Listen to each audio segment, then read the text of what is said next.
एक व्यक्ति था, बड़ी प्रसिद्ध कथा है शिव महिम्न स्तोत्र की, कि एक व्यक्ति था महादेव का बहुत बड़ा उपासक। उसी नगर का एक राजा भी महादेव का बहुत बड़ा उपासक। भक्ति में कभी कभी प्रतिस्पर्धा आ जाती है, हम पहले जल चढ़ा दें महादेव पे, हमसे पहले कोई ना चढ़ा के जाए।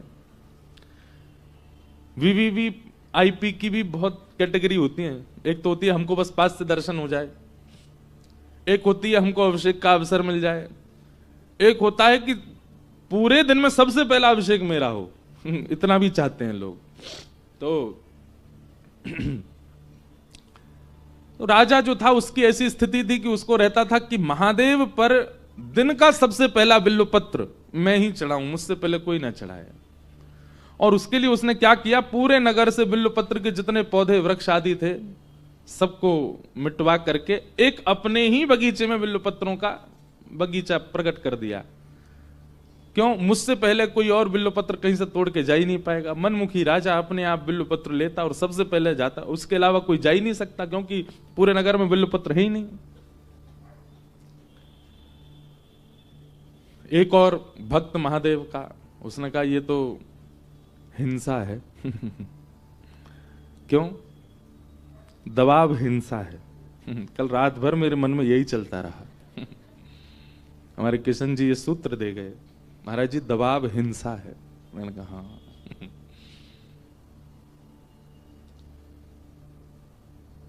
तो महादेव के उस भक्त ने सोचा कि ये तो गलत कर रहे हैं, इन्होंने सारे बिल्व पत्र अपने आंगन में लगा लिए हैं और कोई और जा ही नहीं सकता, ऐसे थोड़ी होता है। तो उसने शिव महिम्न स्तोत्र का पाठ करके इतना पाठ किया और महादेव से उसने कहा कि हे नाथ, मुझे अदृश्य होने की शक्ति प्रदान करो। और महिम्न स्तोत्र के पाठ से उसको ये प्राप्त हो गया, अदृश्य होने लगा। अब आप प्राप्त करोगे तो मिस्टर इंडिया नहीं बन पाओगे। भगवान ने कलयुग में कुछ लोगों की बुद्धि मनस्थिति देख करके वरदान देने और महिमाओं का फल देना थोड़ा कम कर दिया है। अब अदृश्य नहीं हो पाओगे। किसी के मन में अगर ये लोभ आ गया हो, ये बढ़िया बता रहे हैं। अब तो भैया एक बात हम बताएं, कलयुग में सारी स्तुति, सारे जब तब, सबका एक ही फल मिलेगा। क्या? आप सरल हो जाओगे, आप सहज हो जाओगे, आप दीन हो जाओगे।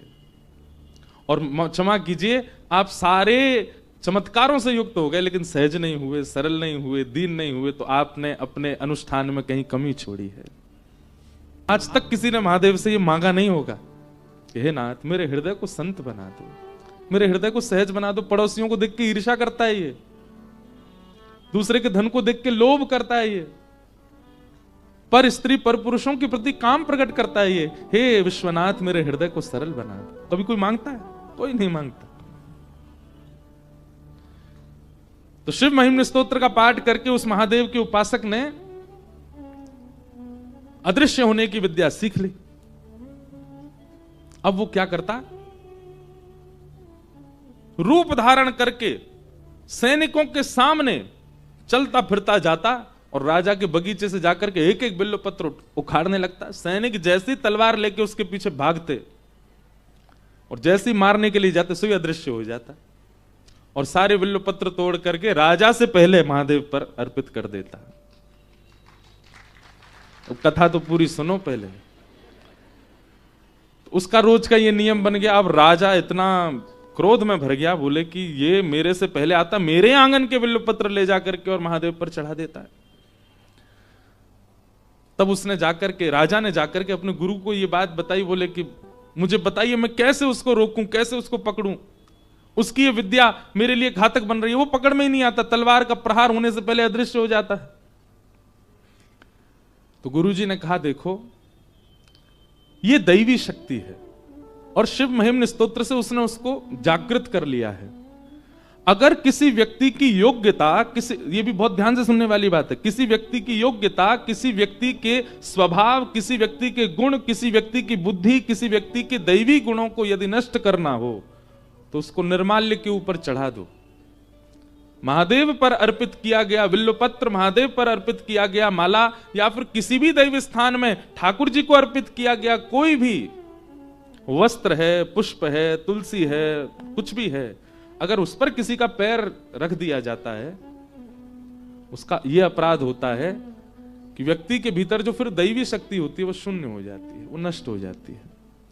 व्यक्ति के अंदर जो विवेक बुद्धि होती है वो विवेक बुद्धि कहीं ना कहीं शांत हो जाती है। मंदिर प्रेमिसेस के अंदर अगर आप पैर रखते हैं तो कोई दोष नहीं, पर मंदिर से बाहर अगर आपका पैर पड़ जाए तो भैया इंद्र अपनी गद्दी से जब गिर सकता है निर्माल्य पर पैर रखने से, हम तो मानव हैं। इसलिए मंदिर में तो सावधानी रखो। मंदिर के पुजारी जी आपको बिल्व पत्र दें। अभी अभी देखो आज क्या आया, बाबा का सेहरा आया हमारे लिए विश्वनाथ भगवान को पुजारी जी लेकर के आए। आज वर्ष के प्रारंभ में ही सेहरा पहना दिया है जय हो। हमारे पंडित जी बड़े प्रसन्न हो रहे थे सारे। तो ये निर्माल्य है, ठाकुर जी को अर्पित है। तो मंदिर के अंदर अगर चरण आपकी गलती से पड़ जाएं तो कोई दोष नहीं, पर मंदिर के बाहर तो इन ऐसे जो भी मंदिर से प्राप्त होने वाली वस्तु उनको बड़ी सावधानी से घर लेकर के आया कीजिए।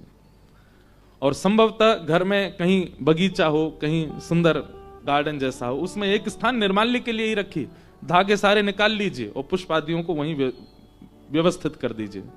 गंगा जी में भी अगर आप पधराते हैं तो वैसे तो गंगा जी में ना पधराएं, इनका उपयोग हो जाएगा अगर इनको भूमिगत ही कर दिया जाए। धागे निकाल लीजिए और उनको भूमिगत कर दीजिए। बहुत सावधानी रखा कीजिए निर्माल्य के प्रति।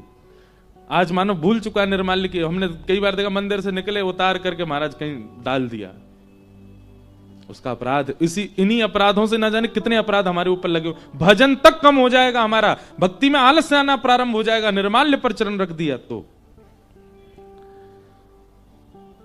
गुरु जी ने उपाय बता दिया। बोले निर्माल्य पर उसका पैर अगर पड़ गया तो उसकी अदृश्य होने वाली शक्ति खत्म हो जाएगी। राजा ने यही किया। शंकर जी पे खूब सारे बिल्व पत्र चढ़ाए, अभिषेक आदि करके सारे बिल्व पत्र ले जाकर के सारे बगीचे में फैला दिए। बोले अब आए सुबह। दूसरे दिन जैसे ही वो भक्त आया, वो तो अदब से आता था सबके आगे, जैसे सैनिक उसको मारने जाते सो अदृश्य हो जाता।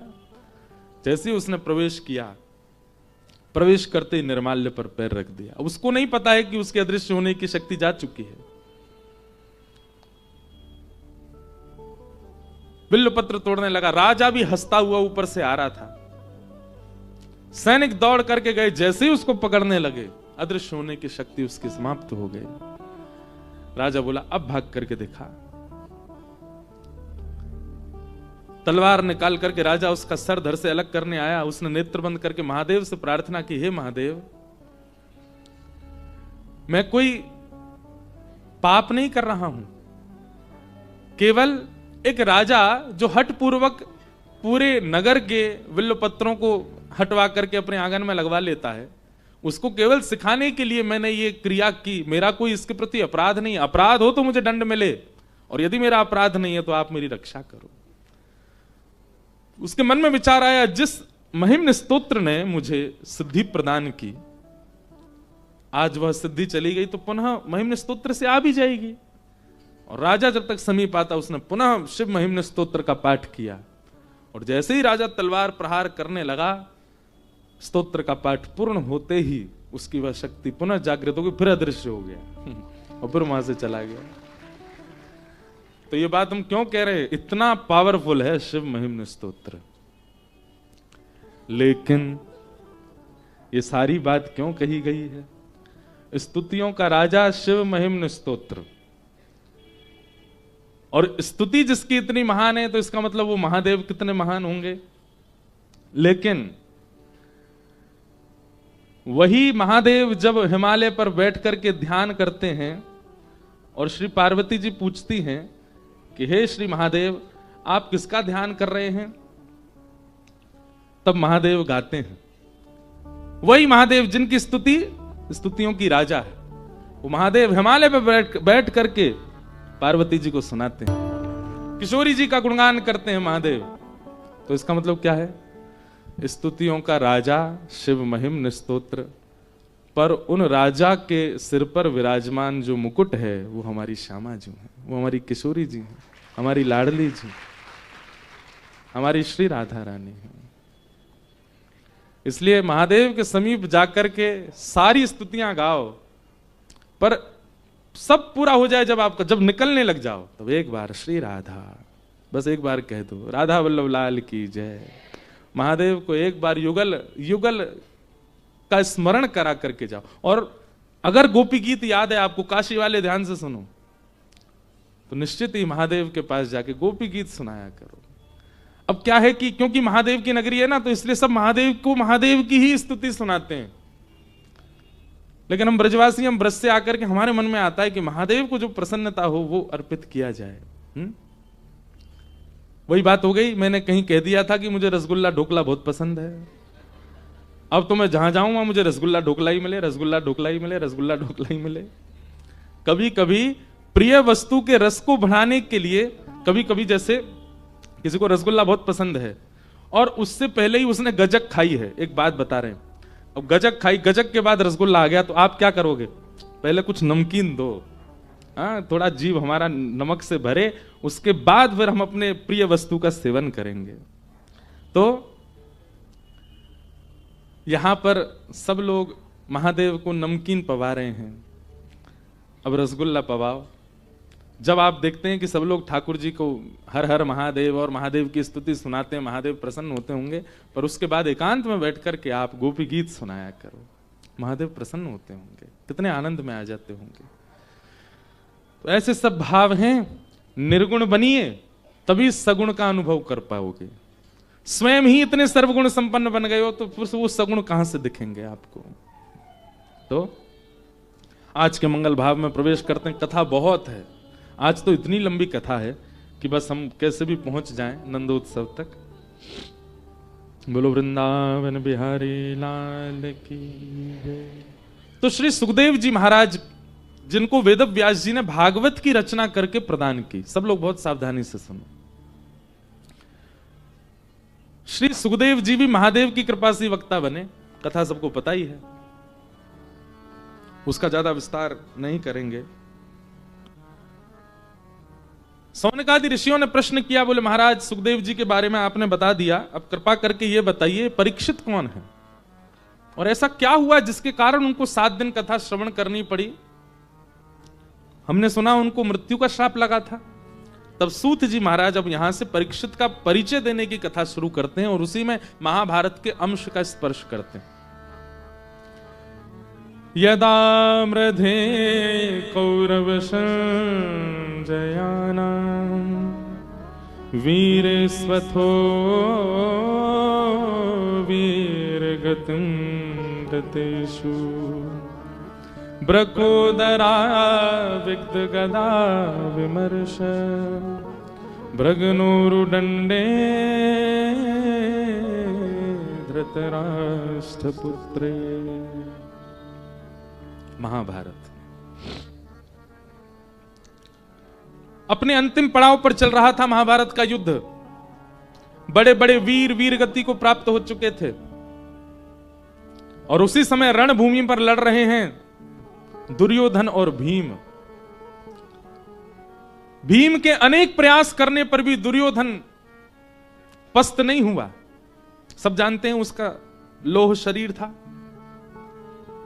तब उसने भगवान की ओर देखा, आलोक्य वदनम सख्य, अपने ठाकुर जी की ओर जब देखा तो ठाकुर जी ने केवल इशारा किया, ऐसे मतलब बैठे बैठे जैसे इशारा करते हैं ऐसे बस कर दिया, समझ गया इसकी जंघा पर प्रहार करना है। अब देखिए धर्म युद्ध में जंघा का प्रहार नियम नहीं है, नाभि से नीचे आप प्रहार नहीं कर सकते धर्म युद्ध में। लेकिन ठाकुर जी की आज्ञा को भीम ने किंचित भी विचार नहीं किया। आज्ञा गुरुणाम अविचारणीयाम। मैं एक बार पुनः एक बात दोहरा रहा हूं, गुरु आज्ञा नहीं देते हैं, गुरु सामर्थ्य देते हैं। अगर गुरु आज्ञा कर रहे हैं और आप केवल उसको आज्ञा समझ करके स्वयं पर चिंतन, अब मैं कैसे करूंगा, अब मैं कैसे करूंगा, वो कार्य हो ही नहीं पाएगा।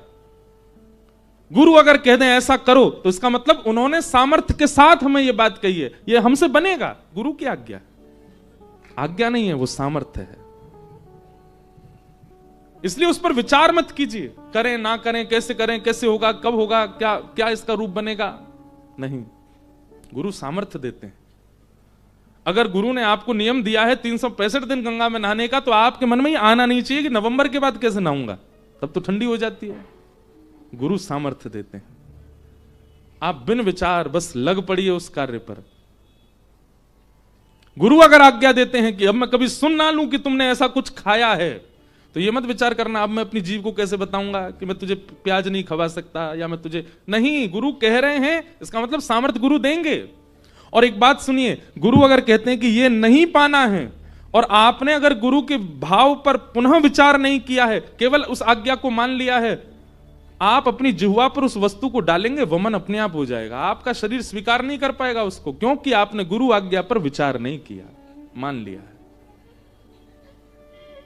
हम गुरु आज्ञा पर विचार करते हैं। सब लोग इधर देखो, सावधानी से सुनो, बहुत ध्यानपूर्वक सुनने वाली बात है। ठाकुर जी माता पिता और गुरु के द्वारा आज्ञा दिलवा करके आपको परखते हैं कि मेरी आज्ञा स्वीकार करने लायक है कि नहीं। और जब माता पिता गुरु की आज्ञा पर हमारी सजगता ठाकुर जी नहीं देख पाते, तो फिर ठाकुर जी स्वयं कभी कोई आज्ञा नहीं करते। जिसने कभी अपनी मातृ आज्ञा नहीं मानी, जिसने कभी अपने गुरु की आज्ञा नहीं, वो मेरी आज्ञा मानेगा। इसलिए माता पिता और गुरु की माने विनहि विचार, विचार मत करो उस पर। गुरु अगर कह दें तो ये है, करना है। वो बात अलग है कि आजकल आप प्रभाव देख करके अगर गुरु बना बैठे हैं किसी को, तो फिर उसका दंड भी तो मिलेगा आपको। प्रभाव देख के गुरु बनाया और फिर उस गुरु की आज्ञा मान के पछताए, तो फिर उसका दंड भी तो मिलेगा। इसलिए गुरु परख करके नहीं मनाना है। आप स्वयं को सत्संग के भाव से ऐसा निर्माण कीजिए कि फिर आपको गुरु ही चुनेंगे। देखिए, बहुत ध्यान से सुनिएगा। कोयले से हीरा प्रकट होता है, हीरा को तराशा जाता है, फिर उसको जौहरी की दुकान में पधरा दिया जाता है, पहुंचा दिया जाता है। अब वह हीरा जितना मूल्यवान बना होगा, उतने मूल्य का अधिकारी ही उसको खरीद पाएगा, हर कोई नहीं खरीद सकता। ठीक उसी प्रकार हम सब मानव जो हैं, हम सब हीरे के समान हैं। सत्संग से हमने अपने हृदय को जितना तराशा होगा, उस हृदय के अनुकूल ही गुरु जीवन में आएंगे। आप गुरु को नहीं चुनते हैं, गुरु आपको चुनता है। वो बात अलग है कि आपके मन में आया मैं इनसे गुरु दीक्षा ले लूं, और आप जाकर के उनसे गुरु मंत्र ले आए। आपको ये प्रोसेस में दिखाई दिया कि आपने चाहा उनके पास जाना, पर नहीं, आपका हृदय का मोल इतना था कि ये गुरु मिले आपको।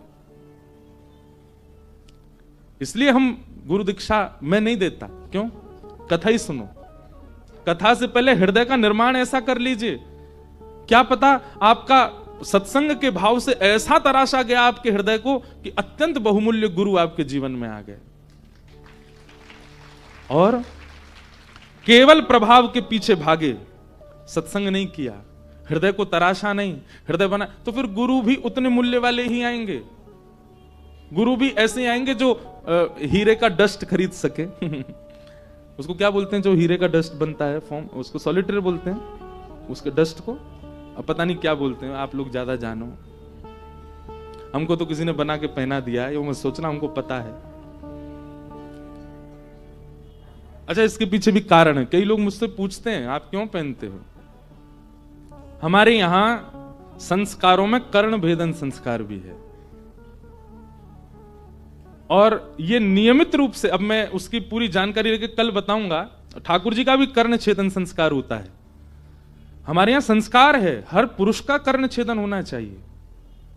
लोग बाग इस बात को पता नहीं किस रूप में लेते हैं, पर मैं कल और गुरुजनों से पूछ के इसके विषय में पूरी जानकारी सुनाऊंगा, और कल ठाकुर जी का कर्ण छेदन संस्कार का एक पद भी सुनाऊंगा। ठाकुर जी का जब कर्ण छेदन संस्कार हुआ तो क्या हुआ, इतनी सुंदर कथा है। तो ये कर्ण छेदन संस्कार, ये संस्कार है, ये होता है, हर पुरुष का होना अनिवार्य होता है। अब नहीं हो पाया हो तो बात अलग है, पर होना चाहिए। अब कई जगह ऐसा मानते हैं कि गुरु कान में मंत्र बोल देते हैं तो वही कर्ण छेदन हो जाता है, उसी को कर्ण छेदन संस्कार मान लो। यह भी एक अपना अपना मत है, पर धारण करना चाहिए पुरुषों को भी। तो आप कितने तराशे गए हो, आपका मूल्य कितना बना है, उस मूल्य के अनुसार अपने आप गुरु आपके जीवन में आएंगे। इसीलिए पहले सत्संग खूब करो, सबको सुनो, जिसकी वाणी प्रिय लगती हो उसको श्रवण करो, उससे आपका हृदय निर्माण होगा, गुरु अपने आप जीवन में आएंगे। और फिर गुरु जब जीवन में आ जाएंगे, उनके प्रति आप दूसरा विचार नहीं करोगे, एक बार उनकी आज्ञा होते ही आप पालन करोगे।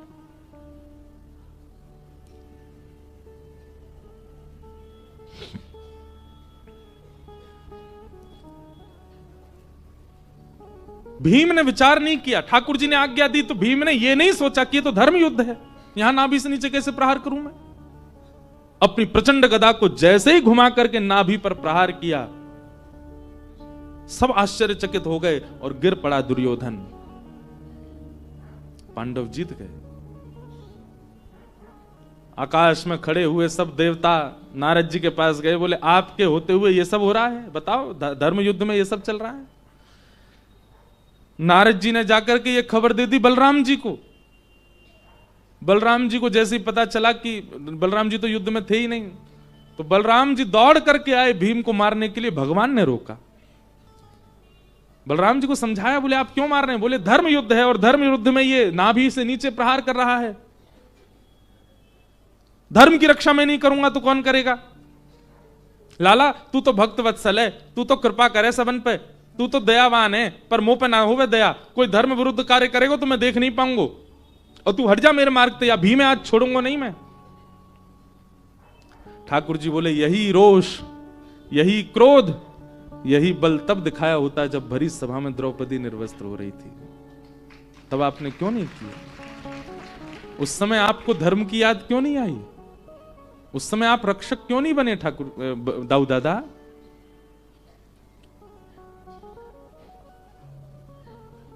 कई लोग संसार में आज भी जहां उनके मतलब की बात होती है वहां वो धर्म के रक्षक बन के आ जाते हैं।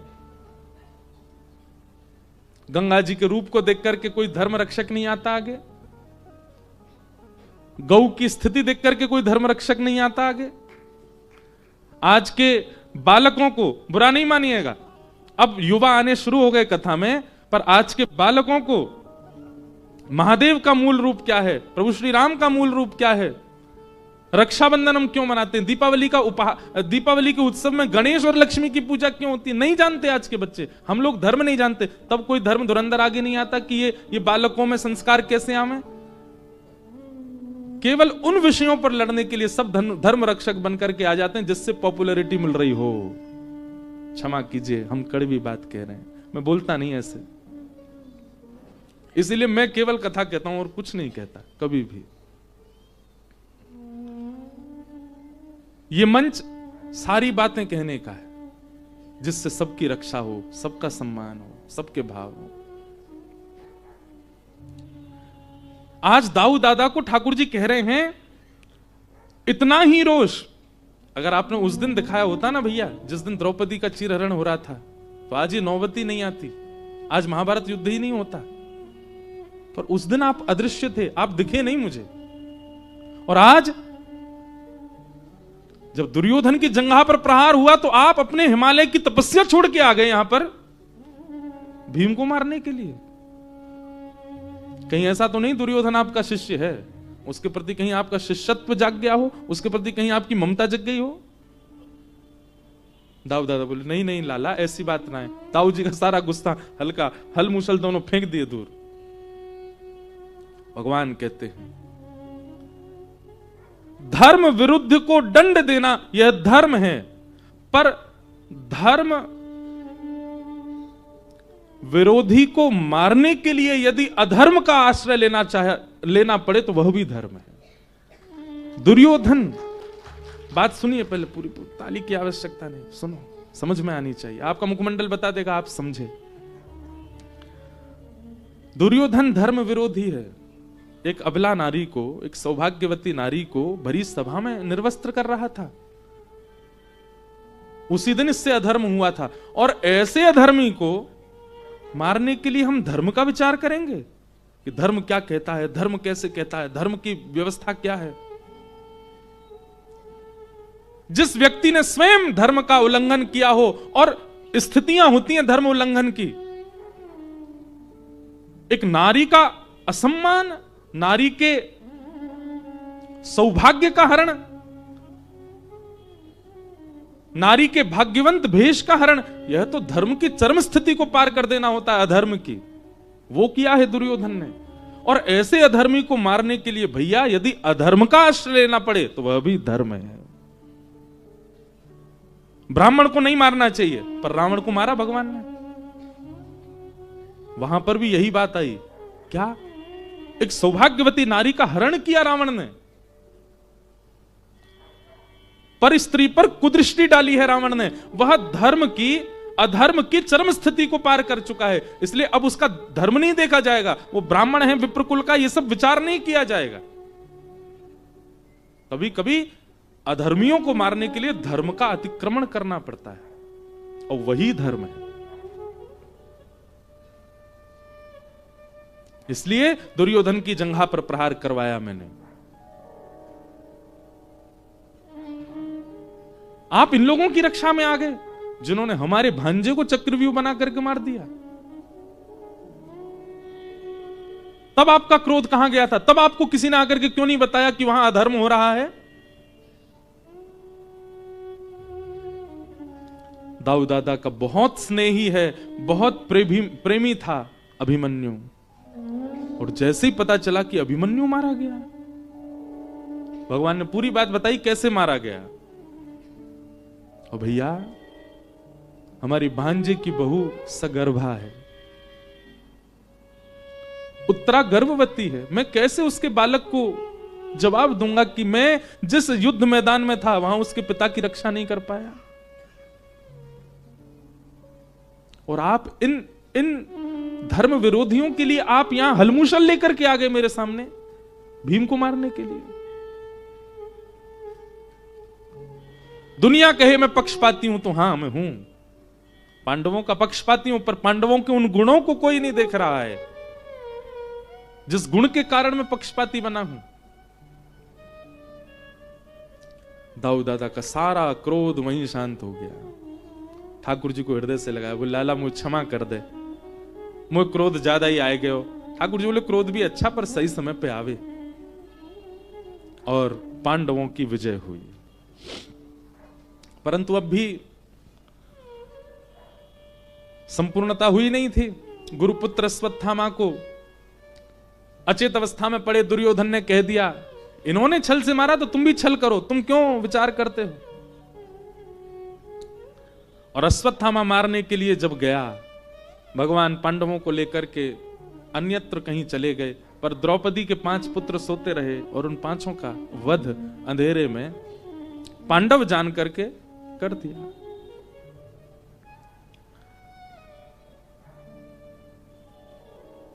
प्रातःकाल का समय हुआ, पूरे पांडव समाज आज उत्सव मनाने के लिए तत्पर थे, परंतु मातम मनने लगा। क्यों? शिविर से रक्त की धार बह रही है।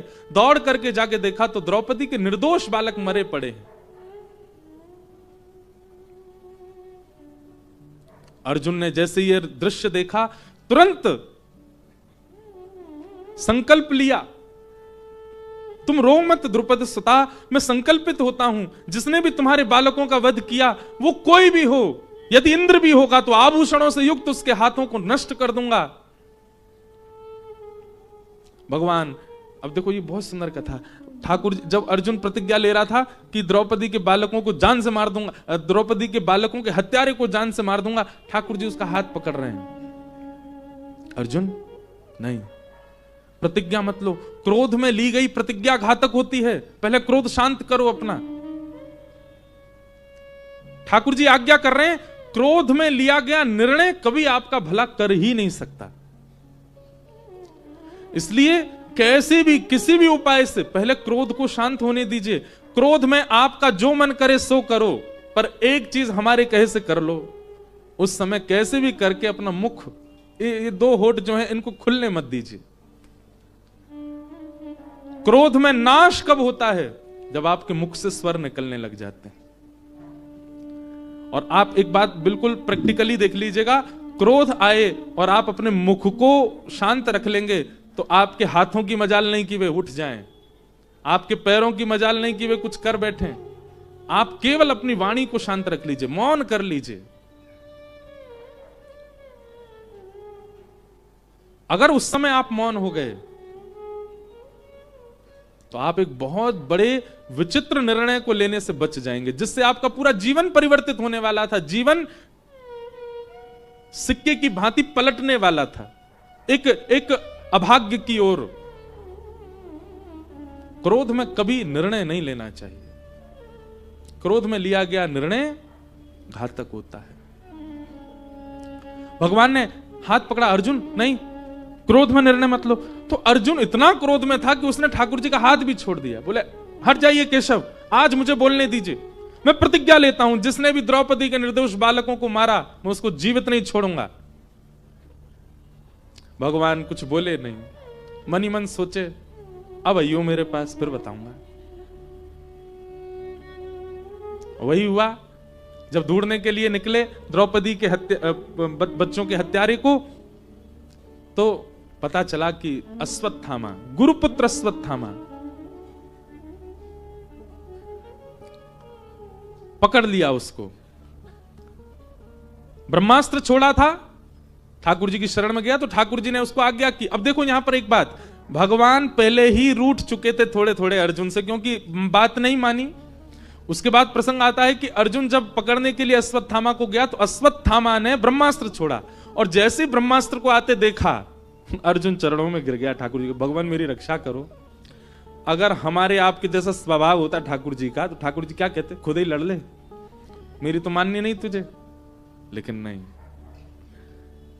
शरण गए प्रभुता ही न त्यागा। ठाकुर जी का ये गुण बहुत सुंदर है। क्या वो विचार नहीं करते हैं, हम कितने अवगुणी हैं, हम कितने पापी हैं, हमने क्या क्या नहीं किया, वो सारे अवगुण हैं हमारे अंदर। एक बहुत सुंदर पंक्ति है, कभी स्वयं से पूछिए क्या आप योग्य हैं ठाकुर जी के। ठाकुर जी को जो अप्रिय लगता है वो सारे अवगुण हमारे भीतर भरे पड़े हैं, लेकिन फिर भी हमारे मंदिर जाने पर कभी ठाकुर जी अपने कपाट बंद नहीं करते, ठाकुर जी हमें दर्शन देने से इनकार नहीं करते, हमें प्रसाद देने से कभी मना नहीं करते, हमें कथा सुनवाने के लिए वक्ता को आपके नगर में भेज देते हैं, जाओ वहां कथा करो ताकि नगर के सब लोग कथा सुने। ठाकुर जी चाहें तो इन सब पर प्रतिबंध कर सकते हैं, क्यों, हम उनके योग्य नहीं है, पर नहीं, सारे प्रतिबंधों को भूल जाते हैं। मानव का स्वभाव कैसा होता है, एक बार यदि किसी से उसका मन उठ गया सारे द्वार बंद कर देगा उस व्यक्ति को अपने पास आने के।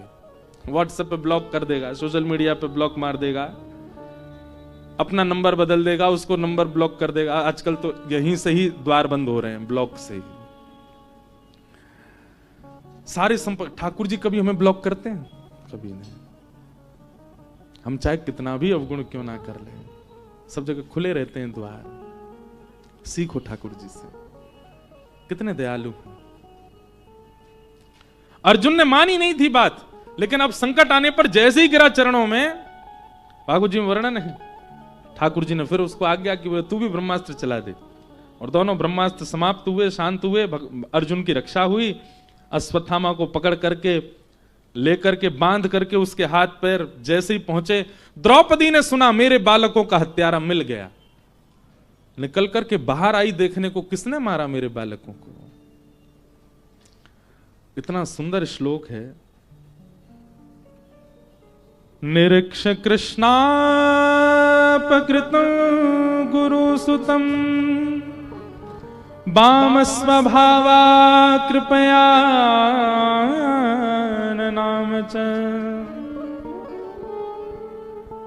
जिस प्रकार गोस्वामी जी की वाणी परिस्थिति अनुसार बदल जाती है, कभी सती जी को दक्ष कुमारी कहते हैं और सकल भवानी कहते हैं, और वहां पर परिस्थिति बदल रही है इसलिए नाम बदल जाता है। ठीक वैसे ही द्रौपदी ने जैसे ही आकर के अपने बालकों के हत्यारे को देखा तो श्री शुकाचार्य जी महाराज यहां पर द्रौपदी का नाम बदल देते हैं। क्या कह रहे हैं? निरीक्ष कृष्णापकृतम गुरुसुतम।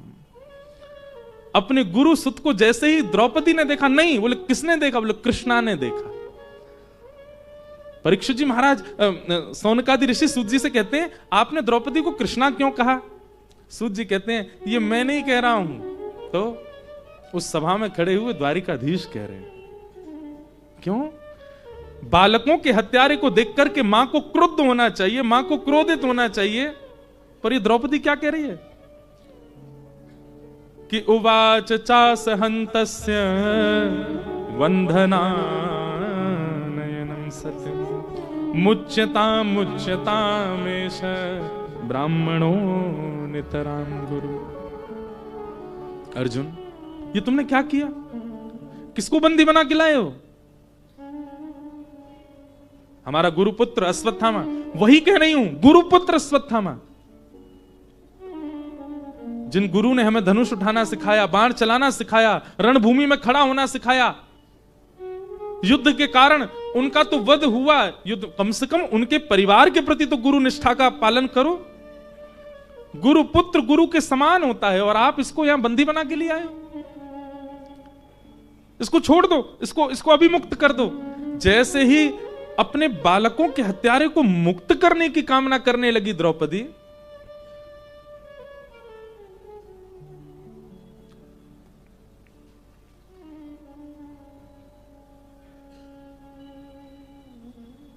भगवान कहते हैं मां सब सह लेगी, पर उसके बालक पर यदि पिता भी प्रहार करें तो पिता का रोष भी नहीं सह पाती।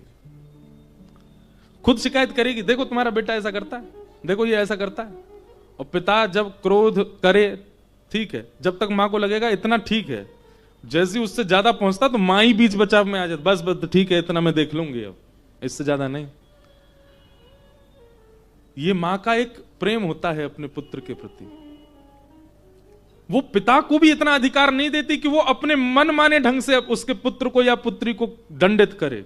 इतना अधिकार तो केवल मां के पास ही होता है। अरे कहां तक कहें, पर ब्रह्म भी यदि क्रोध करने लगे तो मां उस भगवान को भी चैलेंज करती है, ठाकुर जी राजी राजी मान जाओ, मेरे बालकों पर संकट मत दो, नहीं तो फिर मुझ पर और भी तरीके हैं। ये मां का स्वरूप है। और आज उसी मां को देख करके भगवान कह रहे हैं, बालकों को मारने वाला नहीं, दंड करने वाला, उनकी हत्या करने वाला सामने खड़ा है, और द्रौपदी कहती है इसको छोड़ दो, इसको मुक्त कर दो। असंभव। जो मां अत्यंत वात्सल्य रूपा है, उसे खप्पर हाथ में लेने में समय नहीं लगता। यदि वो दुर्गा है, अंबिका है, तो भद्रकाली बनने का भी उसके पास में पूरा अधिकार है। लेकिन परिस्थिति हो चुकी है भद्रकाली रूप धारण करने की, लेकिन द्रौपदी तब भी अपने दया गुण को प्रकट कर रही है। वो कह रही है इसको छोड़ दो, इसको मत मारो। तब भरी सभा में किसी ने क्या कहा क्या नहीं कहा, परंतु सूत जी महाराज कहते हैं भरी सभा में दूर खंबे से सिर लगा करके खड़े द्वारिकाधीश के नेत्र सजल हो गए देख करके, और कहा दया का देवता है कृष्ण और दया की देवी है कृष्णा। निरीक्ष कृष्णापकृतम गुरुसुतम। बंधुओं, परिस्थिति जब जीवन में आती है ना, परिस्थिति जब जीवन में आए तब यह सोचना चाहिए कि ठाकुर जी आंख खोल करके हमको देख रहे हैं। जब कोई परिस्थिति नहीं है, सब बहुत इजी चल रहा है, बहुत फ्लेक्सिबल है लाइफ में, सोचो ठाकुर जी कहीं और व्यस्त हैं अभी। लेकिन जैसी ही परिस्थिति आ जाए तो यही सोचना चाहिए ठाकुर जी ने आंख तो खोले ली है, डबल लेंस और लगा लिए हैं, अब देख रहे हैं हमको।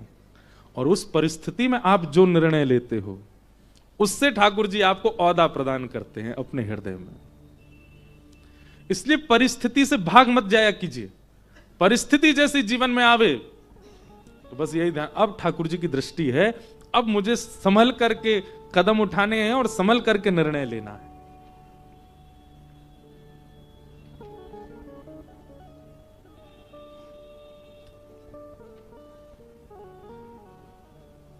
पूरी परिस्थिति बन चुकी थी क्रोध की, पर नहीं किया, बल्कि कह दिया कि इसको छोड़ दो। अर्जुन ने पूछा क्यों? द्रौपदी कहती है मैं एक मां हूं, और मां का सबसे बड़ी पीड़ा क्या होती है? उसके सामने उसके पुत्र का वध, उसके जीवित अवस्था में उसका पुत्र ना रहे